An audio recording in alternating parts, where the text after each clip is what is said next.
From Benaras. আমরা এখন চলে এসেছি দশাশ্রমেধ ঘাটের কাছে, আর এখানে আজকে কিছুক্ষণ ঘুরবো, আর তার সঙ্গে বোট রাইড করার ইচ্ছা আছে। তারপর আজকে ইচ্ছা আছে ওইদিকে মন্দিরগুলো ঘোরা, মানে দুর্গা মন্দির, সংকটমোচন মন্দির, ওগুলো ঘোরার ইচ্ছা আছে। দেখা যাক কতটা কি হয়। তো চলো তোমরাও আমার সাথে থাকো আর দেখতে থাকো। बोलो गंगा माई की जय। हर हर महादेव।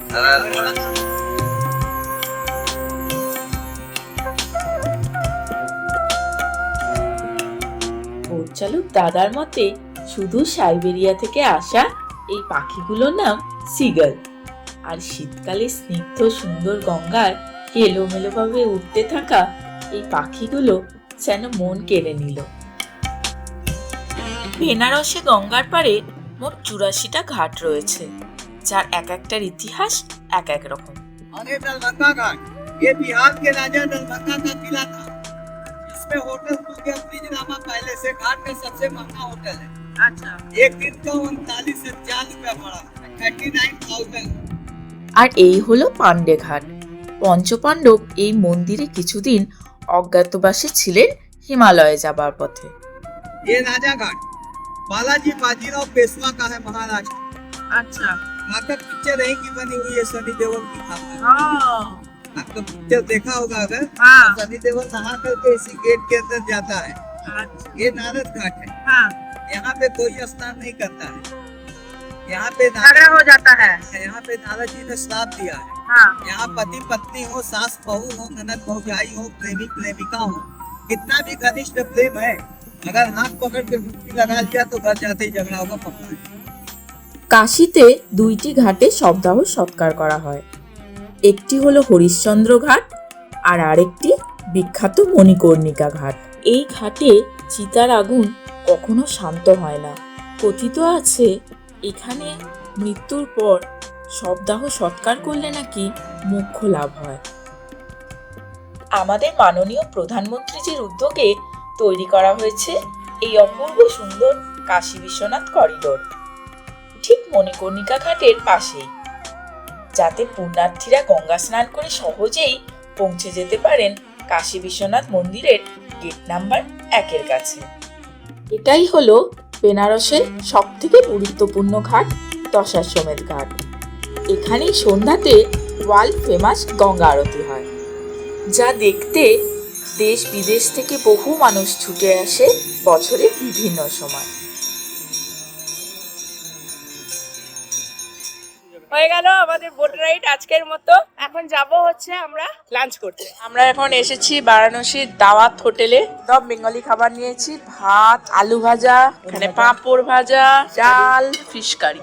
যে এখানে হচ্ছে এখন লাইম সোডা খাওয়া।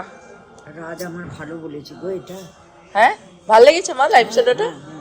খুব ভালো লেগেছে। যাচ্ছি এখন সংকটমোচন মন্দিরে। হনুমানজির মন্দির এটা। মঙ্গলবার অনেক লম্বা লাইন পড়ে এখানে। তবে একটি প্রাচীন কুয়ো সংরক্ষিত করা আছে মন্দিরের ভিতরে, যেটার পাশে দাঁড়িয়ে খুব ভালোভাবে দর্শন করা যায় হনুমানজির। মন্দিরে যাওয়ার পথেই ফুল, মালা, মিষ্টি সবকিছুই পাওয়া যায় পুজো দেওয়ার জন্য।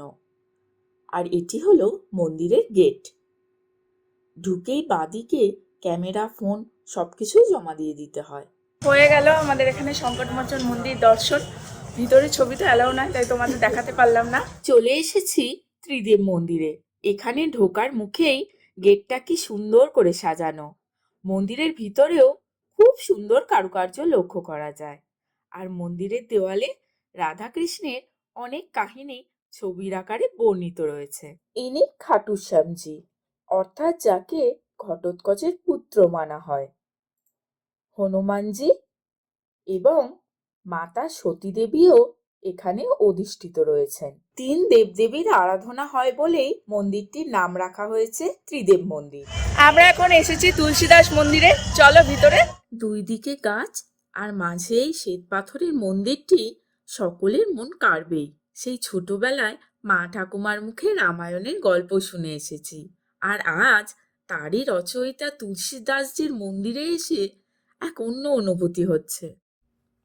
বড় বড় পিলার দিয়ে তৈরি এই মন্দিরটি দেখতে অনেকটা রাজ দরবারের মতো। দেওয়ালে রামায়ণের বিভিন্ন কাহিনী ছবি সহ বর্ণিত আছে। এবার এসে পৌঁছালাম দুর্গা মন্দির। দুই পাশে অনেক দোকান আছে। কুণ্ড বা পুকুরের পাশে অবস্থিত হওয়ায় এই মন্দির দুর্গাকুণ্ড মন্দির নামেও পরিচিত। 18 শতকে নাটোরের রানী ভবানী এই মন্দিরটি নির্মাণ করেছিলেন। মূল মন্দিরের বাইরে কিছু ছোট ছোট মন্দিরও আছে।